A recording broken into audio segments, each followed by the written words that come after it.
Welcome to my YouTube channel cooking connection.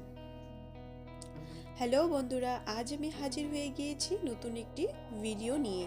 এই রেসিপিটির নাম হলো সবার প্রিয় মটন কারি। মটন কারি আমরা প্রত্যেকে খেতে ভালোবাসি। তাহলে চলুন ভিডিওটি আরম্ভ করি। এখানে আমি 600 গ্রাম মটন ভালো করে পরিষ্কার করে ধুয়ে নিয়েছি। দিয়ে দিচ্ছি 2 চামচ নুন, 2 চামচ কাশ্মীরি রেড চিলি পাউডার, দিয়ে দিচ্ছি 1 চামচ হলুদ গুঁড়ো, 1 চামচ জিরে গুঁড়ো, পেঁয়াজ রসুন আদা কাঁচা লঙ্কা বাটা দিব। এবারে কিছু পরিমাণে সর্ষের তেল দেব। তারপরে দিয়ে দিচ্ছি 2টো তেজপাতা, 2টো কুচানো পেঁয়াজ,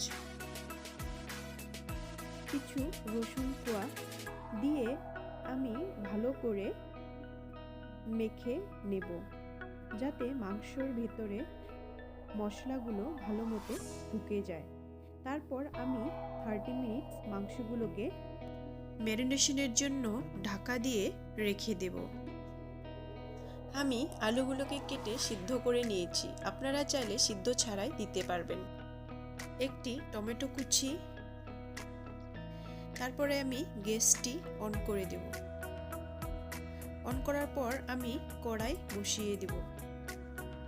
কড়াইটা ভালো মতো গরম হলে এবারে আমি দিয়ে দিব কিছু পরিমাণে সর্ষের তেল।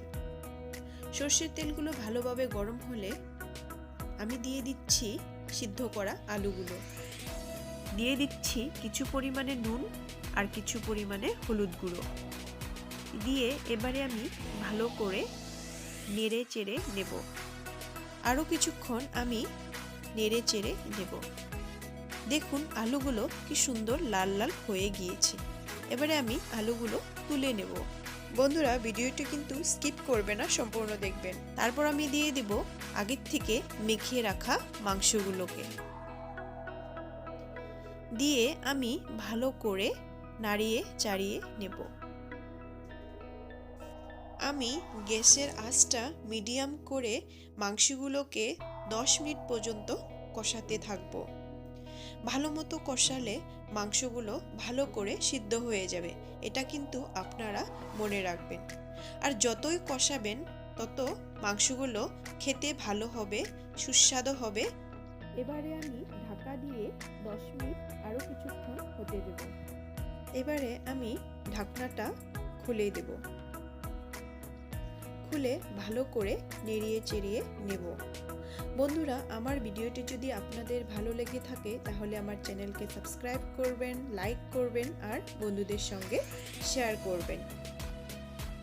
এখানে আমি দিয়ে দিচ্ছি 1 চামচ মটন মশলা পাউডার আর দিয়ে দিব 1 চামচ গোলমরিচ গুঁড়ো। এবারে আমি মাংসগুলো মশলার সঙ্গে ভালো করে নেড়ে চেড়ে মিলিয়ে নেব। তারপর আমি দিয়ে দিচ্ছি কিছু পরিমাণে জল আর আগের থেকে ভেজে রাখা আলুগুলো। তারপরে আমি ঢাকনা দিয়ে 10 মিনিট হতে দিব। বন্ধুরা, আপনারা কিন্তু এই রেসিপিটি ঘরে অবশ্যই ট্রাই করবেন। কেমন লাগলো কমেন্ট করে জানাবেন। এবারে আমি ঢাকনাটা খুলে দেব। খুলে ভালো করে নেড়ে চেড়ে নেব। তারপর আমি দিয়ে দিচ্ছি গরম মশলা গুঁড়ো। কিছুক্ষণ নেড়ে চেড়ে নিলেই তৈরি হয়ে গেল টেস্টি মটন কারি। আপনারা আমার অন্য ভিডিওগুলো দেখার জন্য ডেসক্রিপশন বক্স ওপেন করলে লিংক পেয়ে যাবেন। লিংকে ক্লিক করলে আপনারা ভিডিওগুলো দেখতে পারবেন। এই রেসিপিটি আপনারা গরম গরম ভাত, পোলাও, ফ্রাইড রাইস, রুটি, নান ইত্যাদির সঙ্গে খেতে পারবেন।